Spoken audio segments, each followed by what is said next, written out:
Oi pessoal, nesse vídeo de cálculo vetorial a gente vai estudar domínio e imagem de funções vetoriais. E para falar de domínio e imagem de funções vetoriais, primeiro a gente vai revisar o domínio e a imagem de funções reais de uma variável. Então a gente vai começar escolhendo um ponto D sobre o eixo X. Esse ponto D, a gente pode escolher ele tão pequeno quanto eu queira ou tão grande quanto eu queira. Ele varia aqui qualquer valor em cima aqui da reta real, e eu represento na janela de visualização esse ponto em cima do eixo X. Para falar de função, dos itens que caracteriza a função é a regra. Então, a gente vai começar escolhendo a regra f de x igual a 2x, permitindo que x seja qualquer valor real aqui sobre o eixo x. A cada um desses valores d, por exemplo, o d igual a 5, eu vou associar uma imagem. De que forma? Eu vou substituir o 5 aqui no x e obter o valor que está associado a ele. Neste caso, vai ser o valor 10, 2 vezes 5. E assim por diante. Para cada valor d pertencente ao conjunto dos números reais, eu vou ter um valor que eu chamo de imagem associado a esse d.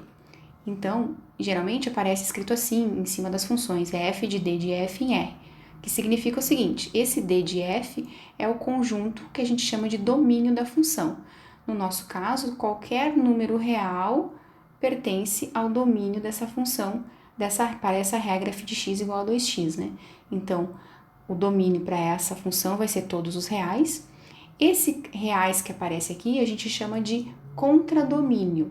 E os valores que eu obtenho quando eu aplico a regra aos valores de x do domínio, a gente chama de imagem. Esses valores, eles estão contidos aqui no contradomínio, certo?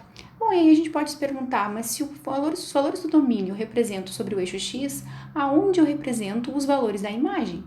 Os valores da imagem eu represento sobre o eixo y. Então, ao valor x igual a 10 do domínio, eu obtenho o valor 20 na imagem. Valores do domínio a gente marca sobre o eixo x, valores da imagem sobre o eixo y. Quando eu falo do par ordenado que tem coordenada x igual a 10 e coordenada y igual a 20, eu estou falando de um ponto que pertence ao gráfico dessa função. Quando eu vario os valores no domínio, varia sua imagem e também varia os pontos do gráfico. Então, por exemplo, quando eu for aumentando os valores de d aqui, vou habilitar o rastro aqui do d para a gente enxergar melhor. Quando eu for aumentando os valores de d, vai aumentando a sua imagem e vai mudando também os pontos do gráfico. Se eu for diminuindo os valores de d aqui, diminuindo o valor de d, diminui a sua respectiva imagem, a gente pode ver aqui pela regra, né? E também vai mudando as coordenadas do ponto, do gráfico. Vou colocar assim que a gente está mais acostumado a ver os pontos do gráfico. Só um minutinho. Assim, né? Então, conforme eu vou diminuindo o valor de d, aumentando o valor de d. Notem que os pontos do gráfico para essa regra aqui formam uma reta. Então, o gráfico dessa função é a reta. Além disso, quando a gente foi mexendo aqui o valor de d, as imagens também vão podendo percorrer todo o eixo y, certo? Então, neste caso, a imagem é todo o conjunto dos números reais, porque todo o eixo y é a imagem de algum valor x que eu escolhi aqui no eixo x. Então, para o domínio todos os reais, a imagem para esta regra ficou todos os reais. Outros exemplos que a gente pode tentar ver, né, diferente do f de x igual a 2x, são os seguintes. Por exemplo, x ao quadrado. Quando eu quero digitar x ao quadrado, a gente usa o acento circunflexo para indicar que o 2 deve estar no expoente. Essa é a sintaxe do GeoGebra. Então, f de x igual a x ao quadrado.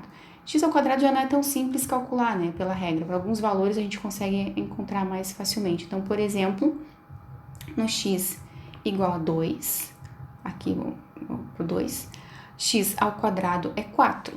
Então, ao valor 2 do domínio, está associado o valor 4 na imagem, e o par ordenado de coordenadas 2 e 4 é um ponto que pertence ao gráfico dessa função. De novo, eu posso varrer esse d aqui por todo o eixo x, né? Ele tem permissão, qualquer valor de x que eu escolher aqui, quando eu aplicar a regra, eu vou obtendo uma imagem. Notem que, diferente do exemplo anterior, agora os valores possíveis para a imagem não preenchem mais todo o eixo y, e sim somente do zero até o mais infinito. Então, para esta função, quando eu digo que o domínio é todos os reais, a imagem associada é o intervalo de zero até mais infinito. Esse intervalo está contido aqui no contradomínio, que é o conjunto dos reais. E o gráfico é essa curva em vermelho que a gente conhece e costuma chamar de parábola, né? Outro exemplo de função para a gente estudar o domínio e a imagem. Por exemplo, uma função trigonométrica, 3 seno de x. A valores de x, de novo, se eu pegar qualquer valor de x pertencente ao conjunto dos números reais, a imagem dessa função, será que é todos os reais? Então, por exemplo, se eu for aumentando aqui os valores de D, o que está acontecendo com os valores da imagem? Opa, de novo aqui, deixa eu cancelar. Vou animar o ponto D. Notem que os valores da imagem, eles são assumidos no intervalo de -3 até 3. De novo, não é todos os reais, é somente os valores de -3 a 3.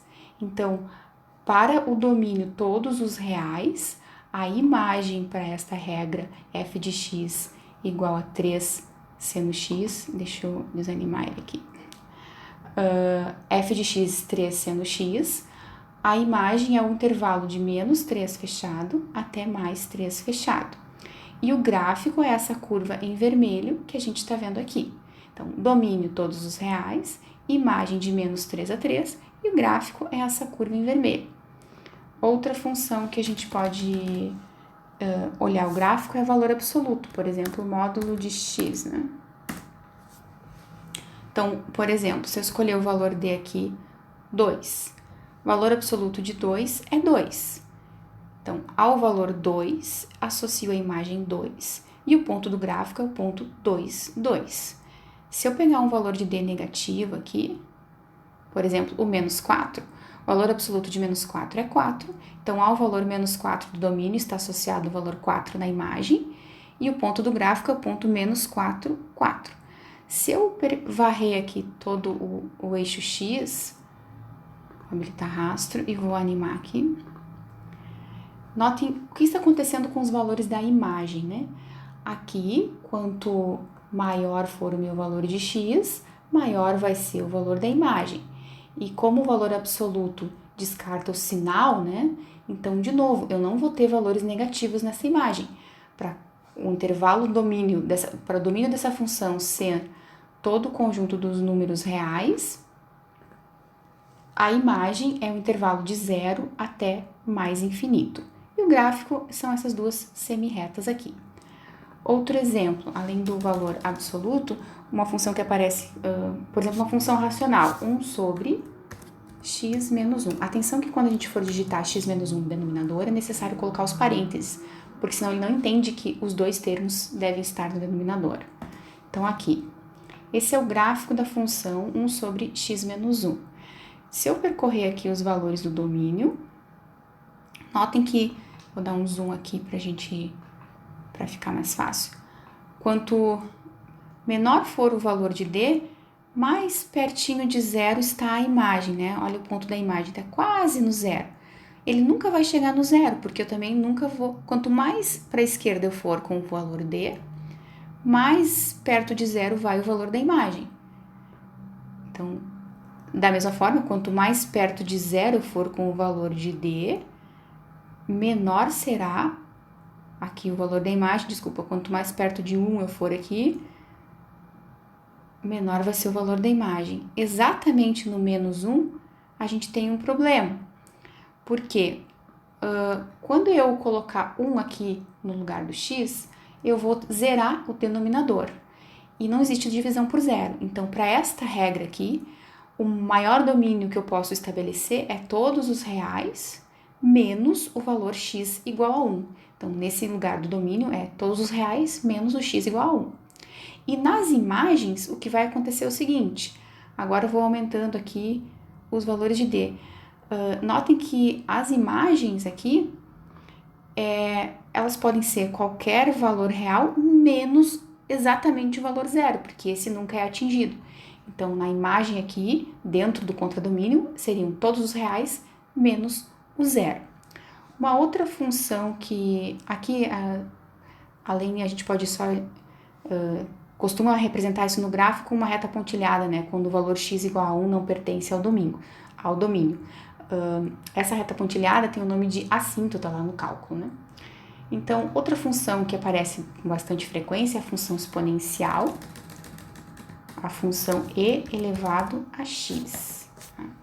Então, aqui, mais uma vez, vou dar um zoom aqui para melhorar. Quando eu percorro qualquer valor de D em cima do eixo x, as imagens, quanto mais para o infinito aqui, para o menos infinito eu for com o valor D, mais perto de zero vai a imagem que corresponde a esse valor, mas nunca chega no zero. Então, aqui, o domínio vai ser todos os reais e a imagem vai ser o intervalo aberto em zero até o mais infinito. E o gráfico é essa curva em vermelho, que a gente conhece aqui, a curva exponencial. Último exemplo, além de e na x, outro que aparece bastante lá no cálculo é ln de x. ln de x, para esta regra, a função f de x ln de x, ela é definida como sendo o seu domínio não todos os reais. Eu não dou permissão para esse d ser qualquer valor de x. Ela só existe quando d for um número maior do que zero. Ela não está definida para valores menores do que zero de d. Então, quanto mais perto de zero for com o d, menor o valor da imagem. Notem que o valor correspondente vai descendo. E quanto maior for o meu valor de d, maior será o valor da imagem. Então, para esta função ln de x, com o domínio sendo um intervalo aberto em zero até mais infinito, a imagem associada a esse domínio é todos os reais, exatamente igual ao contradomínio. E o gráfico é essa curva que a gente está vendo aqui. Bom, pessoal, seguindo agora com o segundo exemplo, né, nós vamos ter agora uma função definida da seguinte maneira. F de xy é igual a x² mais y². Bom, a gente começa observando que essa função aqui, ela entra agora duas variáveis, né? Então a gente tem duas variáveis dependentes, a gente tem o x e tem o y. E a resposta dela, né, a regra, é pegar a primeira componente, fazer elevar ao quadrado e somar com a segunda componente elevada ao quadrado, certo? Então imagine o seguinte, imagine não, né? Observem, né? Que aqui nesse lado, aqui onde estou passando o cursor agora, né? Nós temos o plano, né? O xy, e aqui está o nosso d. O d, então, é um ponto do domínio, certo? Então essa função, essa mesma função aqui, ó, agora com os valores de d, ó, vou botar aqui para a gente ver direitinho. Ó. Por exemplo, aqui eu tenho x igual a 2, y igual a 1. Então tá aqui, ó, x igual a 2, y igual a 1. Aí esses dois valores aqui já são substituídos aqui e a gente tem então uma resposta igual a 5. Então eu quero que vocês pensem da seguinte forma, que vai ajudar. Então esse aqui é o nosso domínio, eu tenho um ponto aqui dentro, né? Eu tenho vários pontos, né? Mas em particular eu estou olhando para este ponto aqui que eu chamei de D. Este ponto aqui, então ele tem duas coordenadas, x e y. E para cada ponto, né, a gente vai associar então essa regra aqui, que a gente pode pensar que é a altura, certo? Então a gente vai precisar de duas dimensões para representar onde está um ponto do domínio, né, como vocês estão vendo deste lado direito aqui. E a gente vai precisar de um novo eixo, né, para representar a altura, né, que vai ser o valor que está saindo aqui, que é o valor da imagem, certo? Então olha só, eu vou ligar aqui esses dois pontilhados aqui, ó, que vão representar onde está o ponto D, certo? Então aqui só está repetindo. Isso que vocês estão vendo aqui nessa imagem aqui no meio, né? Esse x, eixo x e o eixo y aqui é exatamente o que está aqui, o eixo x e o eixo y para cá, certo? Então este valorzinho aqui, o x mais y², que para este ponto aqui que eu estou aqui, vou botar aqui um redondo aqui, ó, x igual a 3, y igual a 2, ele dá, neste caso aqui, ele dá 13. Então a gente vai pensar que ele tem altura 13. Ou seja, está aqui, ó, essa é a altura dele. Bem mais para cima, né? Porque aqui é 5, né? Então eu vou diminuir aqui para a gente enxergar onde ele está. Está lá em cima. Quem sabe a gente faz assim para ficar melhor. Eu vou botar aqui no 1 em 1. Vou pedir visualização padrão. Tá. A gente pode botar ele um pouco mais para cá. Sim, aqui ficaria bom. Certo? Então, para este ponto aqui, que é o ponto D, a função está associando essa altura. Essa altura aqui a gente obtém com o valor da imagem, que é representado aqui nesse eixo. Certo? Podem ver. Ó. Aqui eu vou botar para a gente ver que é a mesma altura. Então, se eu mexer o D, a imagem é exatamente a altura que a gente vai associar o ponto do gráfico. Então, temos o ponto do domínio, através da função temos o ponto, né, aqui nesse novo eixo, que a gente pode pensar nesse tipo de função que é a altura, e a partir então do ponto do domínio com o ponto respectivo, né, da imagem, a gente associa então esse pontinho aqui, que é um ponto do gráfico. Este ponto do gráfico aqui, ele está relacionando este ponto do domínio com este ponto aqui da imagem. Bom, daí conforme a gente for aqui passeando, né, com esse ponto D pelo domínio todo, a gente vai ter então que a imagem vai trocar de lugar e consequentemente esse ponto aqui, que é um ponto que associa, né, o valor do domínio com o valor da imagem, também vai passear. Vai passear aqui pelo espaço, né? E conforme a gente for movendo ele, né, a gente vai deixar ali anotado, né, por onde ele passou. E aí vocês vão ver que conforme a gente está aqui mudando, né, o valor do D, que é o cara do domínio de lugar, para cada D a gente tem uma imagem. E aí a partir do ponto D e a imagem respectiva deste ponto D, a gente então, né, começa, essa correção de pontos aí começa a surgir uma superfície, né, que a gente costuma chamar de gráfico. Costuma, e nesse caso aqui é correto, né, chamar de gráfico. Gráfico, né, na matemática, é uma superfície que está associando, né, os seus pontos com as suas imagens. Tá? Então, deixa eu só dar mais uma passeada aqui para a gente ver como é que vai ficar o gráfico dessa função, né, a superfície, né, que está representando essa função. Então, olha só, pelo que eu mudei aqui, né, manualmente, né, a gente percebe que está se formando aqui um gráfico que imagino que vocês já viram, né? Se eu conseguisse pegar esse ponto D aqui e passar por todos os pontos, ó, agora deu um bug que ela voltou.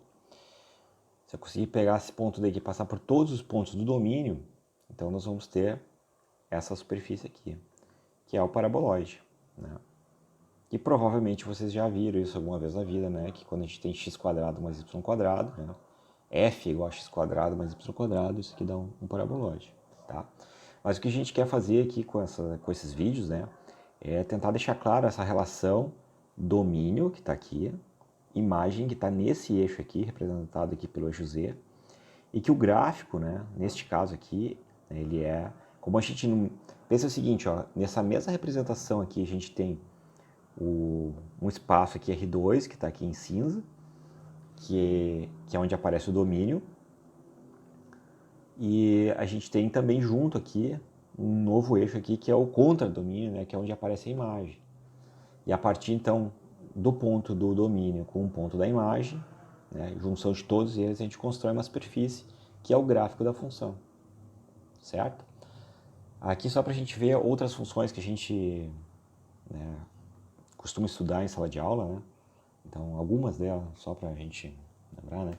Então, aqui sim, ao invés de a gente pegar x² mais y², a gente pegar y² menos x², então a gente vai ter aqui o paraboloide hiperbólico.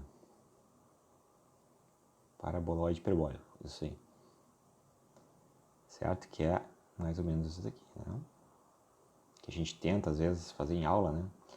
Muitas vezes a gente não tem o sucesso, né, que a gente quer, mas é mais ou menos isso daqui. Mais ou menos não, gente. Agora é isso daqui, né? Certo? E a maneira que esse gráfico aqui é construído é como a gente fez o outro. A gente vai passeando aqui, ó, com o ponto D, né? E a cada ponto D associa uma imagem. E aí cada ponto em sua respectiva imagem é um pontinho do gráfico. Ó, tá aqui, ó. Esses pontos estão todos sobre a superfície, ó. Podem ver, estão todos sobre a superfície. A superfície nada mais é do que a coleção dos infinitos pontos, né, que a gente pode ter. Mais um aqui que a gente estuda também, né? A gente pode colocar assim, ó, x ao quadrado, certo? Mais y ao quadrado, certo? Só que a gente pega a raiz quadrada.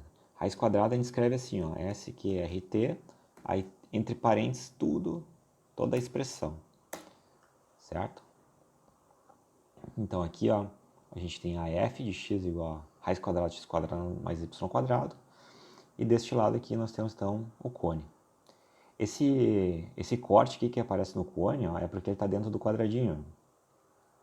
Quando o software está fazendo, ele dá esses cortes aqui, né? Se a gente quiser fazer isso desaparecer, a gente pode fazer um truquezinho aqui. A gente pode dizer assim, ó. A gente pode pedir que a f seja isso daqui, somente onde esse valor seja menor do que, vamos colocar aqui, menor que 2. Ó, só para a gente conseguir representar ele de forma mais adequada. Então aqui temos o nosso cone. E aqui de novo, né, gente, ó, conforme a gente vai passeando aqui com o D, né, opa, escapou aqui. Conforme a gente vai passeando com o ponto D sobre todo o domínio, né, cada ponto D gera uma imagem, e o gráfico é aquele pontinho que associa o domínio à imagem. Ó, aqui são alguns deles, né? E todos esses que estão desenhados aqui estão sobre a superfície. Tá legal, gente? Passamos agora para o próximo exemplo. Bom, pessoal, agora neste exemplo, né, nós vamos ter um outro tipo de função. Agora já é uma função que a gente costuma chamar de função vetorial. E agora a nossa função ela vai ser assim, ó, ela vai ter esse formato aqui, ó. A nossa f agora ela vai entrar uma variável real, e como resposta vai ser duas. Tá? Então esse aqui é um tipo de função que a gente diz que é uma função que aqui a gente escreveu como domínio, né, de f, né? No caso que vocês podem pensar como se fosse r, então de r em r2, certo? Então r seria o domínio e aqui o r2 seria o contradomínio, tá? Bom, mas então vamos focar aqui que eu acho que vai ficar um pouco mais simples. Então imagine o seguinte, ó, a gente vai dar valores aqui para t, certo? E cada valor de t que entrar aqui a gente vai determinar quem que é a primeira componente e quem que é a segunda componente. Então a gente tem exatamente isso daqui, ó, para o nosso ponto, de novo aqui, ó. Agora a gente definiu o domínio como sendo essa distância aqui, que apesar de não estar marcado aqui, ela vale 2π, tá? Então só eu defini assim, o nosso domínio só entre 0 e 2π. Eu estou pegando um ponto aqui dentro, e cada ponto que eu pego aqui dentro, né, então um valor de t, a gente vai então obter um valor aqui para a primeira componente e um valor para a segunda componente. Bom, nesse tipo de função é bem comum, né, se usar para a variável independente, a variável t, porque como a gente tem como resposta um vetor, né, se costuma usar aqui de forma geral que essa primeira componente que chama de uma função x de t e a segunda componente aqui é uma função y de t. Tá? Então a gente guarda esses nomes em geral, né? Certo. Então, pensa o seguinte, ó, o mesmo raciocínio que a gente está fazendo, que a gente fez nas funções anteriores, a gente vai pegar agora este valor de t aqui, vai jogar aqui na função e vai obter um ponto, né? Pode pensar que é um ponto ou um vetor, né? Vamos pensar que é um ponto nesse momento. E nesse caso aqui, esse valor de d aqui é exatamente 1.12. Então, está associando a este par ordenado aqui, que está representado aqui, ó. Uma coisa que a gente já é bom chamar a atenção já agora desde o início, né? Que quando a gente está trabalhando com funções vetoriais, né, a gente costuma representar separado, né, o domínio, né, da imagem. A gente não faz junto, tá? Então aqui vai estar, nesse domínio aqui vai estar só os valores de domínio e aqui os valores da imagem. Vocês observam que aqui a gente precisa de dois eixos, né, o do x e do y, para representar onde estão os valores da imagem.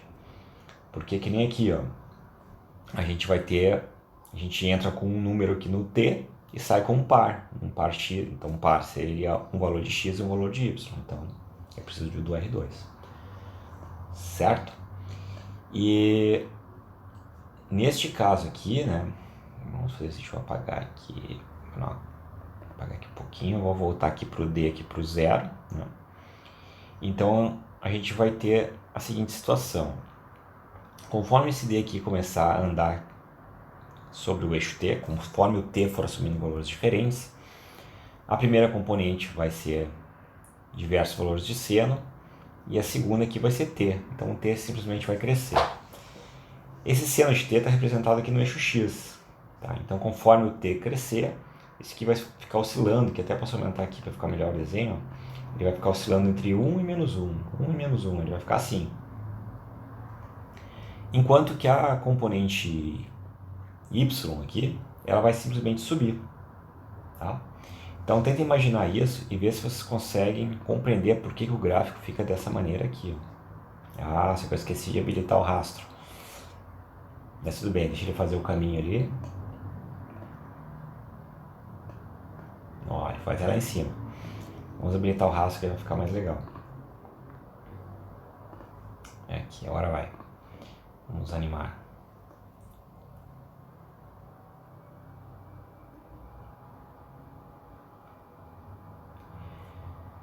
Bom, aqui a gente tem que fazer algumas observações, tá?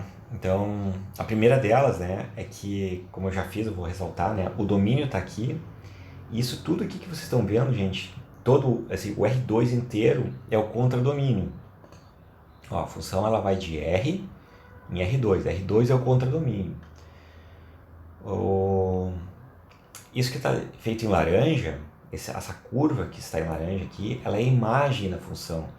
Porque o que é imagem, né? Quando a gente tem, ó, quando a gente pega um valor de D, né, um valor do domínio, a gente joga na função e a partir dessa regra aqui a gente obtém um valor da imagem. Este valor da imagem está relacionado com este ponto aqui do domínio. Então, este ponto aqui, deixa eu fazer assim, ó, este ponto aqui está relacionado com este ponto aqui. Este aqui é do domínio, este aqui é da imagem. Tá? Bom, quando eu faço o meu D percorrer todo o domínio, então para cada ponto eu tenho sua respectiva imagem e o conjunto de todos eles é a imagem da função, certo? Então o R2 inteiro é o contradomínio e essa curva aqui é a imagem da função, certo? E vocês observem que o domínio está aqui, esse aqui, o R2 inteiro, é o contradomínio e essa curva aqui é a imagem. A gente costuma chamar isso daqui de gráfico, tá? Mas matematicamente falando isso não é tão correto, né? Porque o gráfico a gente entende como sendo aquela superfície que relaciona, né, o domínio com a imagem, o ponto do domínio com o ponto da imagem. Essa curva aqui não está fazendo isso porque esse eixo aqui está separado, né? Ele não está aqui junto, né? Certo? Então, o mais correto é dizer que essa curva aqui é a imagem da função. Na verdade, não é que é o mais correto, é o correto. Só que às vezes, né, como a gente está acostumado a falar gráfico, né, e a gente às vezes não usa a expressão gráfico como uma expressão formal da matemática, né, simplesmente como um sinônimo de desenho, né, de uma representação, daí então às vezes a gente fala gráfico, assim, não, dá uma escorregada e fala gráfico. Mas isso daqui é a imagem da função, tá? Bom, eu quero colocar aqui outras funções para vocês verem, tá? Essa função, então, ela tem entrada aqui, era seno t e cosseno t. Agora vamos imaginar que a gente tem o seguinte, ó, a primeira componente é cosseno t, certo? E a segunda ela é seno t, certo? Como é que vocês acham que ficaria então a imagem dessa função, né? Eu vou habilitar aqui. Aí vamos ver como é que fica a imagem dessa função. Bom, a imagem dessa função, ela como vocês já podem estar percebendo aí, uma circunferência, tá? Então essa função aqui ela é bastante utilizada no curso, tá? E a gente pode entender que ela é uma circunferência simplesmente pensando o seguinte, ó.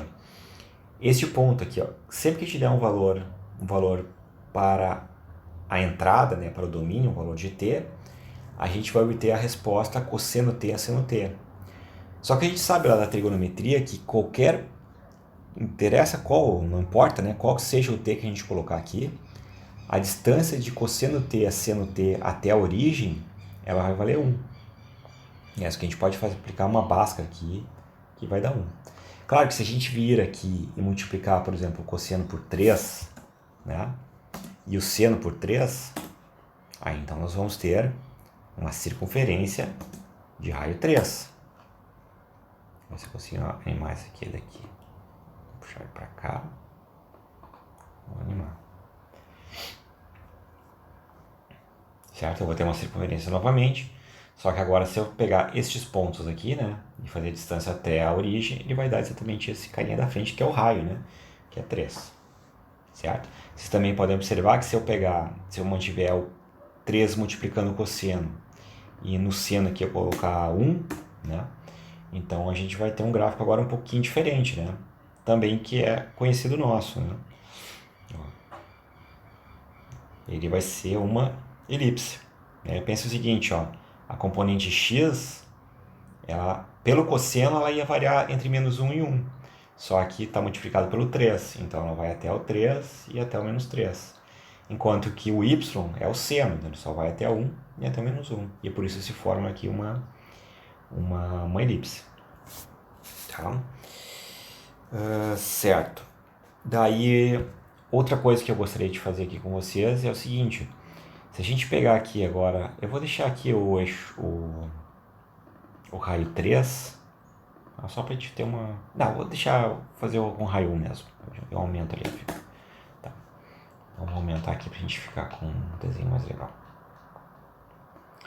Tá. Então, nesse caso aqui, a gente tem uma circunferência de raio 1, certo?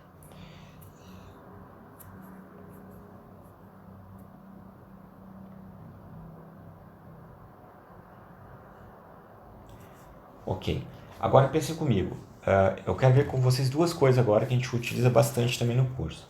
Uma delas é assim, ó. Se eu vir aqui no cosseno e pegar o cosseno aqui, o argumento, que é t, e multiplicar por 6, e fizer a mesma coisa no seno, vim aqui e multiplico por 6, como é que fica o gráfico? O que acontece, né? Vamos ver o que acontece? Ó, eu vou habilitar. Lembre que aqui o t está valendo 0 a 2π. O que ele vai fazer? Vamos ver. Ó, ele vai fazer a circunferência, né, repetir a circunferência 6 vezes. Tudo bem? Então guardem essa informação por enquanto. Ó. Se eu aumentar aqui o coeficiente, né, aqui exatamente no argumento, ele vai acelerar e vai fazer, em vez de fazer uma vez, ele vai fazer 6 vezes a circunferência. Agora, eu vou voltar aqui para a gente não confundir as coisas, né?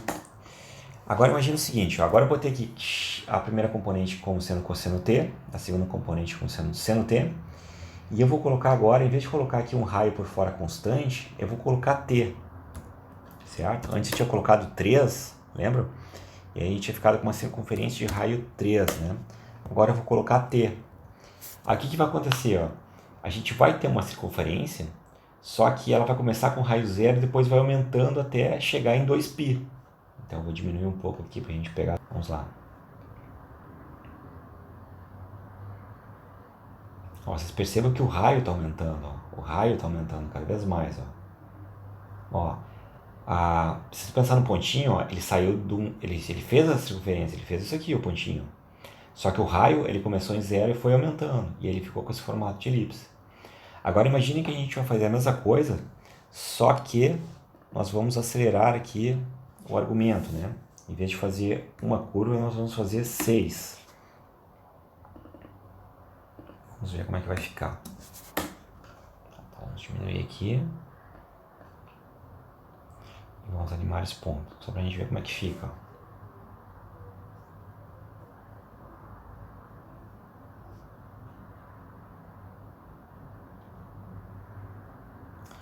Certo, gente? Conforme a gente está passando aqui, né? O GeoGebra ele tem esse recurso de habilitar o rastro, né? E o rastro, ele, talvez Obviamente que ele não está pegando todos os pontos, né? Mas a gente tem aqui a imagem correta, né? Essa aqui é a imagem da função. Considerando que a função é essa daqui, ó, f de t igual a t cosseno de 6t, t seno de 6t, com um domínio de 0 até 2π. Então, essa função aqui, com este domínio, ela gerou essa imagem. Isso que está aqui em laranja, gente, é imagem, tá aqui, ó. O contradomínio é o R2, é todo o plano. Tá certo, gente? Deixa eu ver se era isso. Desse exemplo, era isso que eu gostaria de falar para vocês. Então, agora nós vamos para o último exemplo, que vai ser, então, uma função vetorial parecida com essa, só que a gente vai entrar com uma variável e vai sair 3. Vamos ver como é que fica. Bom, e agora a gente vai falar sobre funções vetoriais que possuem uma variável, a variável t, né? E cuja imagem é um conjunto de pontos do R3. Então, continua tendo uma variável de entrada, porém a saída vão ser pontos de 3 coordenadas. Então, por exemplo, a função f de t, cosseno t, seno t, 4. Entra uma variável, a variável t, e a saída são 3 variáveis, x de t, y de t e z de t. Então, exatamente como a gente fez nos outros exemplos, eu posso movimentar o meu ponto D aqui no domínio, né? Que a gente estabeleceu que vai ser de 0 até 2π, mas que pode ser qualquer intervalo dentro dos números reais, no qual eu possa calcular as funções coordenadas aqui, né? E quando eu vario esse ponto T aqui do domínio, associado a cada ponto T, eu tenho um ponto de 3 coordenadas na imagem. Então, por exemplo, aqui, se eu estiver com o ponto 0,67 sendo o meu D, a imagem vai ser na primeira coordenada cosseno de 0,67, seno de 0,67 na segunda e 4 na terceira. E aí, conforme eu for variando aqui, eu vou tendo diferentes pontos na imagem. Então, eu vou acionar aqui a imagem associada a esse ponto D. Então, nota que essa imagem ela está no R3.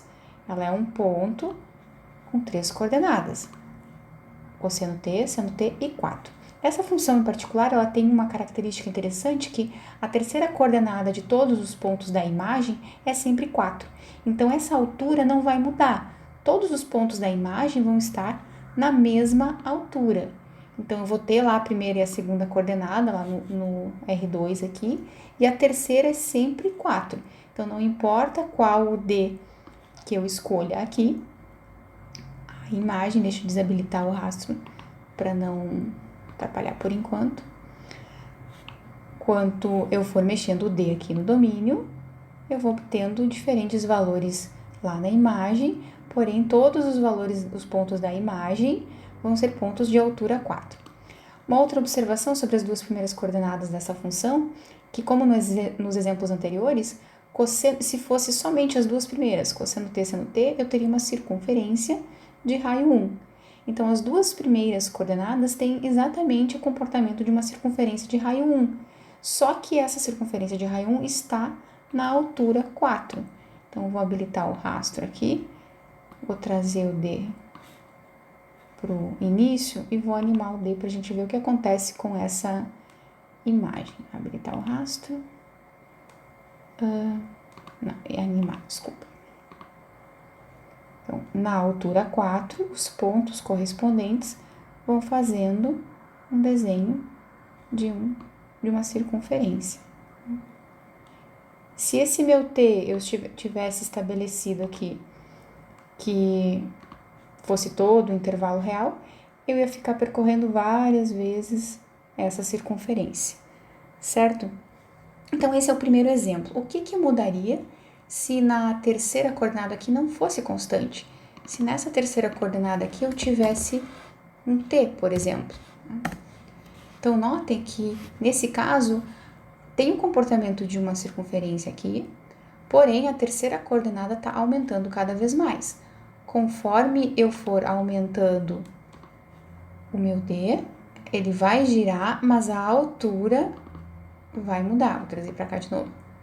Quanto maior o D, eu vou girando, mas também vai crescendo a altura. Então, eu vou habilitar o rastro aqui. Primeiro, vou trazer o D para o 0. Vou habilitar o rastro da imagem e vou animar aqui o ponto D. O que acontece com as imagens? Vai girando e vai crescendo. Então, observem que gira e aumenta a altura. Então, se eu fosse olhar de cima essa figura aqui, eu enxergo a circunferência de raio 1. A projeção seria a circunferência de raio 1. Porém, ela vai sempre aumentando a altura, certo? Esse é o segundo exemplo. Um terceiro exemplo que a gente pode estudar é se agora, além de permitir que a altura varie, eu também permito que os raios aqui variem, né? Conforme os exemplos que a gente já viu antes. Então, se fosse t cosseno t, e aqui t seno t. Vou tirar aqui por enquanto o rastro. Então, notem que agora, se eu for movimentando os pontos do domínio, vai girar e vai aumentando o raio e vai aumentando a altura. Vou diminuir aqui para não fugir da... Então, vai girando e vai aumentando o raio e também vai aumentando a altura. Então, só para a gente lembrar aqui, quando eu tenho funções de uma variável real, seja a imagem 2 coordenadas ou 3 coordenadas, o desenho da imagem é uma curva.